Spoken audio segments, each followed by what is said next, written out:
Assalamualaikum warahmatullahi wabarakatuh. Perkenalkan, nama saya Fariji Ulfa, NIM 1057311717122, kelas AK22M. Video ini dibuat untuk memenuhi tugas akhir semester mata kuliah audit internal dan pengendalian internal, yaitu menjelaskan rangkuman materi dari bab 1 sampai bab 11. Baiklah, bab pertama, pengantar audit internal berbasis resiko. Perusahaan skala besar membentuk divisi audit internal untuk melakukan proses pengawasan dan pengendalian kebijakan, proyek dan program perusahaan. Tugas dan tanggung jawab auditor internal tertuang dalam piagam audit. Audit internal memiliki 3 peran, yaitu watchdog, konsultan, dan katasatori. Audit internal membantu manajemen mengevaluasi, mengawasi, dan memonitoring setiap pelaksanaan proyek, program, dan kebijaksanaan perusahaan. Audit internal berbasis risiko adalah teknik audit yang dimulai dengan perencanaan audit, pelaksanaan audit, dan pelaporan hasil audit berbasis prioritas risiko yang telah ditetapkan manajemen perusahaan. Setiap proaktif auditor internal diperlukan untuk mengenali risiko-risiko yang dihadapi manajemen. Internal audit perlu melakukan risk assessment untuk mengetahui lebih jauh risiko-risiko potensial yang mungkin dihadapi oleh perusahaan. Audit internal berbasis risiko memungkinkan perusahaan siap menghadapi risiko yang mengantisipasi kemungkinan kerugian yang berdampak besar bagi perusahaan. Audit internal berbasis risiko memberikan nilai tambah bagi perusahaan. Selanjutnya, etika dan standar profesi audit internal. Proses tata organisasi serta pengendalian dan manajemen risiko, auditor internal bertanggung jawab kepada manajemen perusahaan sesuai dengan peraturan perundang-undangan dan tanggung jawab profesi serta moral kepada masyarakat pengguna jasa sesuai standar yang berlaku umum. Auditor internal harus menggunakan kompetensi memadai dalam melaksanakan tugas dan tanggung jawabnya. Auditor internal harus menjaga perilaku dalam melaksanakan tugas dengan mematuhi kode etik. Pedoman perilaku bagi auditor internal tertuang dalam kode etik profesi auditor internal yang ditetapkan oleh AAI dan AAPI. Kode etik berfungsi sebagai salah satu kontrol perilaku auditor dan penjaga kualitas hasil pemeriksaan audit internal. Demi tuntunan atas pemenuhan standar kinerja secara berkualitas, audit internal diharapkan memiliki sertifikasi profesional. Selanjutnya, sejarah audit internal. Kompleksitas perusahaan, perkembangan bisnis, dan kemajuan teknologi membuat tuntunan adanya proses pengawasan dan monitoring atas pelaksanaan operasional perusahaan. Kebutuhan akan fungsi audit internal bagi perusahaan sebuah keniscayaan. Profesi auditor internal sudah ada sejak sekitar 3.500 sebelum Masehi. Asosiasi Auditor Internal dibentuk tahun 1941 dengan nama Institute of Internal Auditor AAI. Di Indonesia, Asosiasi Auditor Internal diwadahi dalam organisasi profesi seperti Asosiasi Auditor Internal AAI dalam menjalankan fungsinya. Auditor internal memiliki legitimasi secara kuat pada tatanan organisasi atau perusahaan. Pada perusahaan yang sudah terdaftar di pasar modal atau go public, keberadaan fungsi audit internal diatur oleh otoritas yang berwenang. Sementara pada perusahaan yang belum go public, maka keberadaan audit internal sesuai dengan kebijakan manajemen perusahaan. Dalam model Three Line Defense, maka auditor internal berada pada inti pertahanan ketiga. Auditor internal mendapati diri sebagai mitra manajemen dan memberikan jasa konsultan dan menjamin secara independen. Selanjutnya, bab 4, memahami dan mengukur efektivitas pengendalian internal. Sarana pengendalian meliputi orang, peraturan, anggaran, jadwal, dan analisis seluruh komponen yang ada dalam perusahaan. Auditor internal mungkin tidak bisa sepenuhnya memahami sistem operasi, tetapi auditor internal dididik untuk mengevaluasi sistem pengendalian secara efektif. Kejadian audit internal haruslah membantu perusahaan menerapkan pengendalian secara efektif dengan mengevaluasi efektivitas dan efisiensi serta mendorong perbaikan terus-menerus. Pengendalian adalah sebuah sarana atau tools untuk membantu pencapaian tujuan dan sasaran perusahaan. Pengendalian yang baik tidak hanya melindungi perusahaan tetapi juga karyawan dan manajemen. Pengendalian memberikan keyakinan memadai kepada pemilik dan para pemangku kepentingan. Audit internal merupakan penilaian atas keyakinan, independen, objektivitas, dan aktivitas konsultasi yang dirancang untuk menambah nilai perusahaan. Pengendali internal membantu organisasi atau perusahaan mencapai tujuan dengan membawa pendekatan sistematis dalam mengevaluasi dan meningkatkan kinerja perusahaan. Kemudian bab 5, proses manajemen risiko.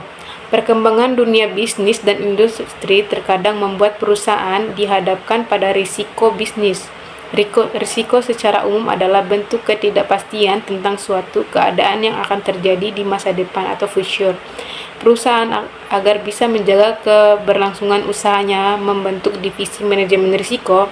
Pengelolaan risiko di perusahaan dilakukan oleh divisi manajemen risiko yang terbentuk berdasarkan peraturan Menteri Keuangan dan peraturan Otoritas Jasa Keuangan.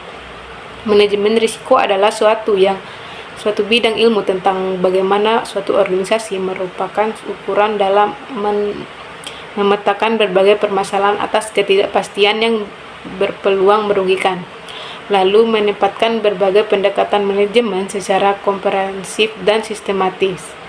Keputusan manajemen risiko mempunyai pengaruh yang lebih luas atau besar terhadap operasi perusahaan.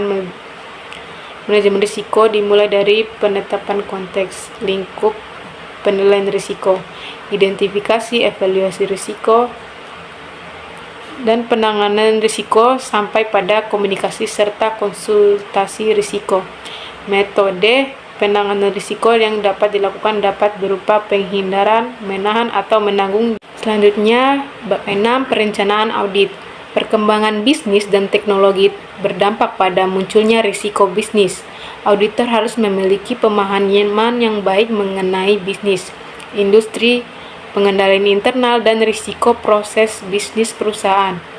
Auditor internal berbasis risiko memfasilitasi proses pengalokasian kendala sumber daya secara efektif dengan memilih subjek audit.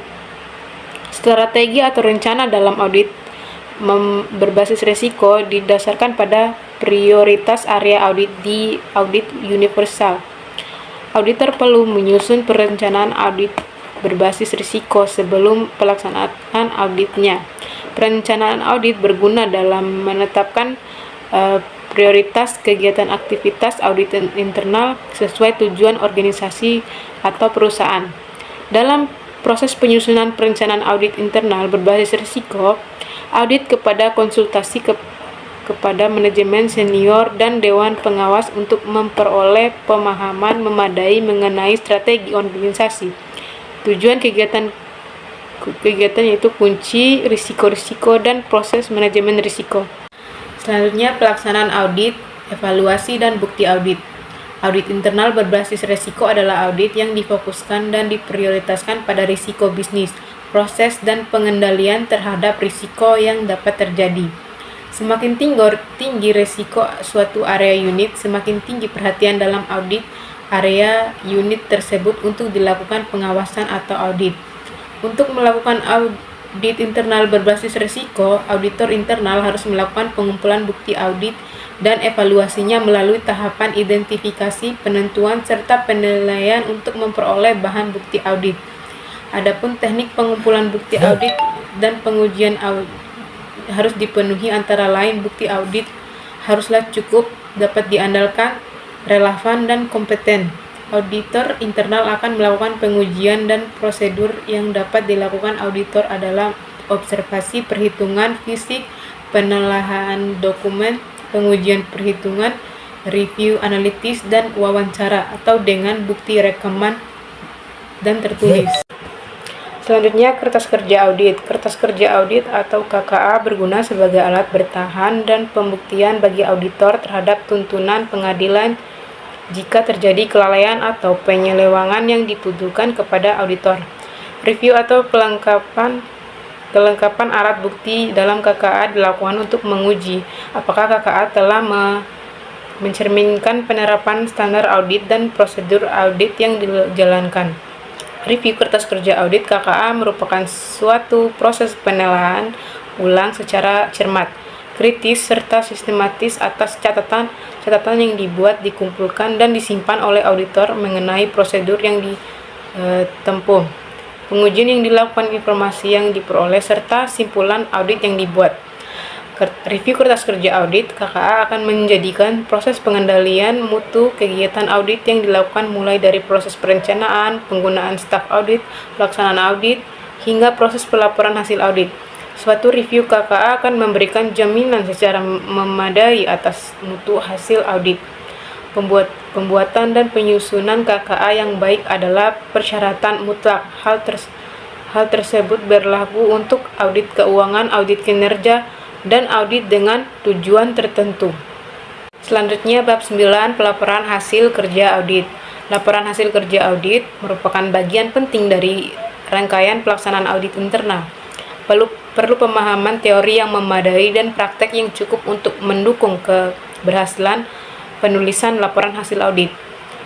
Laporan hasil audit merangkum temuan audit internal dan rekomendasi yang membutuhkan respon manajemen dan seluruh unit di perusahaan.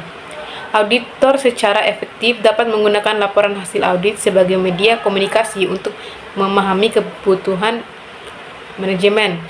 Standar profesi yang dipublikasi oleh IIA menyebutkan laporan audit internal harus memenuhi kriteria clear, concise, complete, konstruktif, accurate, objektif, dan timely. Laporan hasil audit dikategorikan menjadi dua, yaitu laporan final dan laporan interim. Sistematika penulisan laporan hasil audit terdiri atas bagian pengantar, bagian pokok, bagian penutup, dan lampiran. Saat mengomunikasikan laporan hasil audit, auditor internal diharapkan mampu melakukan komunikasi yang efektif dengan menerapkan komunikasi dua arah. Komunikasi dua arah secara efektif dilakukan agar terjadi interaksi yang kemudian menghasilkan solusi terbaik. Selanjutnya, bab 10, fraud dalam audit internal. Kecurangan atau fraud yang dilakukan tenaga kerja baik skala kecil maupun skala besar terjadi karena kurangnya sistem pengendalian internal dan pengawasan. Audit internal berperan besar bagi perusahaan dalam mengendalikan dan mengevaluasi aktivitas kegiatan perusahaan, terutama pencegahan fraud. Audit internal berperan dalam mengevaluasi efektivitas sistem pengendalian dan memberikan rekomendasi perbaikan atas kelemahan-kelemahan yang ditemukan. Audit internal dituntut untuk mendeteksi fraud yang sedang atau telah terjadi. Terdapat 4 teori fraud, yaitu fraud triangle theory, fraud diamond theory, fraud pentagon theory, dan fraud hexagon theory. Fraud atau kecurangan biasanya terjadi pada perusahaan skala besar, baik pemerintah maupun swasta, sehingga kerugian atas terjadinya fraud sangat besar jumlahnya.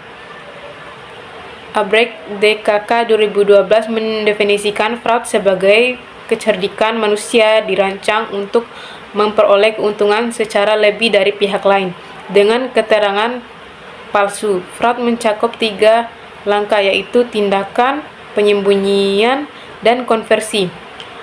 Association of Certified Fraud Examination atau AKFE mengelompokkan fraud ke dalam 3 jenis, yaitu financial statement fraud, asset misappropriation, dan corruption. Audit internal tidak menjamin suatu organisasi perusahaan terbebas dari fraud, tetapi kegiatan audit internal dapat mendeteksi adanya fraud, kemudian merumuskan rekomendasi untuk memperbaiki kelalaian agar fraud tidak melakukan kembali terjadi atau meminimalisir dampaknya. Kemampuan mendeteksi fraud adalah sebuah kecakapan atau keahlian yang dimiliki auditor untuk menemukan indikasi mengenai fraud. Fraud dapat dideteksi dengan menggunakan prosedur audit dan kemampuan auditor secara memadai. Kemudian bab 11 yaitu riset audit internal berbasis risiko. Audit internal perlu dilakukan untuk memantau kebijakan atas pelaporan manajerial sehingga dapat mengurangi risiko informasi dan menjamin kendala pelaporan keuangan. Audit internal memiliki peran penting sebagai garis pertahanan dalam pengelolaan dan pengendalian biaya operasional yang efektif dan efisien di dalam perusahaan. Kegagalan di dunia bisnis menekankan adanya ketidakmampuan manajemen dalam mengidentifikasi risiko yang akan dihadapi perusahaan. Dari Grant dan Viscon 2006, fokus audit internal auditing telah mengalami perubahan. Fokus utama sebagai watchdog yang memberi masukan input untuk perbaikan atas sistem dan berperan sebagai katalis di jalan organisasi. Penelitian terkait audit internal meningkat sejak diberlakukan peraturan Otoritas Jasa Keuangan atau OJK tentang kewajiban pembentukan unit. Hasil analisis menunjukkan topik penelitian audit internal di Indonesia secara umum membahas tentang peran audit internal pada peningkatan pengendalian internal, tata kelola perusahaan efektif, manajemen risiko, mendeteksi manajemen laba, pencegahan praktik accounting fraud, dan peningkatan kualitas laporan keuangan. Penelitian audit internal cenderung menggunakan pendekatan kualitatif dan menggunakan metode wawancara secara mendalam. Pendekatan kualitatif dilakukan menggunakan metode survei berupa kuesioner dan masih sangat sedikit dengan metode eksperimen. Objek penelitian terkait audit internal mengambil tempat pada perusahaan sektor publik dan sektor privat. Penelitian terkait faktor-faktor terkait efektivitas audit internal akan menarik dilakukan karena dapat berkontribusi dalam memberikan pandangan baru terkait pertimbangan apa yang harus dipenuhi agar audit internal berjalan secara efektif. Penelitian semacam ini dapat dilakukan melalui survei, wawancara, data sekunder, ataupun penelitian eksperimen. Keberagaman metode penelitian ini dapat memperluas hasil penelitian literatur di bidang audit internal. Mungkin itu saja video pembelajaran rangkuman materi dari saya. Saya Fariji Ulfa mengucapkan terima kasih atas perhatiannya dan memohon maaf atas kekurangannya. Saya akhiri dengan ucapan billahi fisabilillah, wassalamualaikum warahmatullahi wabarakatuh.